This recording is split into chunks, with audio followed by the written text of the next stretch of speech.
Who do you say that I am? Throughout history, many have claimed to be prophets, teachers, or even messiahs. Yet one figure stands alone in his claims and the impact he has had on humanity, Jesus of Nazareth. He didn't just claim to speak for God, he claimed to be God. This claim is not for the faint of heart, it's a claim that demands our utmost attention and careful examination. In the tapestry of the Bible, the divinity of Jesus is woven throughout, revealed in his words, actions, and the testimonies of those who knew him best.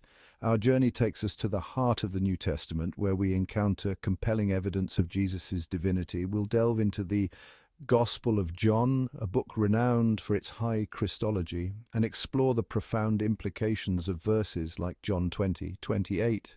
We'll then turn to the book of Hebrews, a letter written to Jewish Christians grappling with the supremacy of Christ, and unpack the weighty declaration of Hebrews 1:8.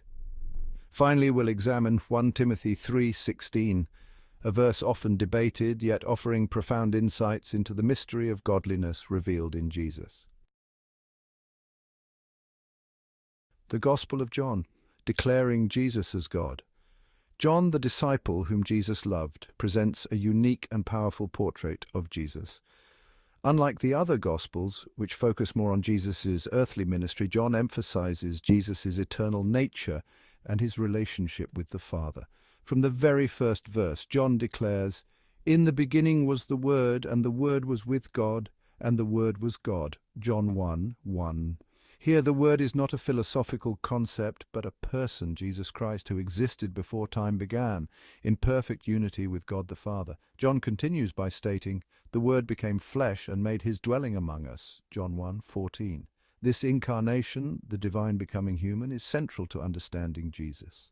He is fully God and fully human, a truth that challenges our finite minds yet holds the key to our salvation. Throughout his gospel, John records numerous instances where Jesus asserts his divinity. He claims authority over the Sabbath, forgives sins, and even identifies himself with the "I am" of Exodus 3:14, a clear claim to Yahweh, the God of Israel. These bold statements astonished his followers and enraged the religious leaders, ultimately leading to his crucifixion.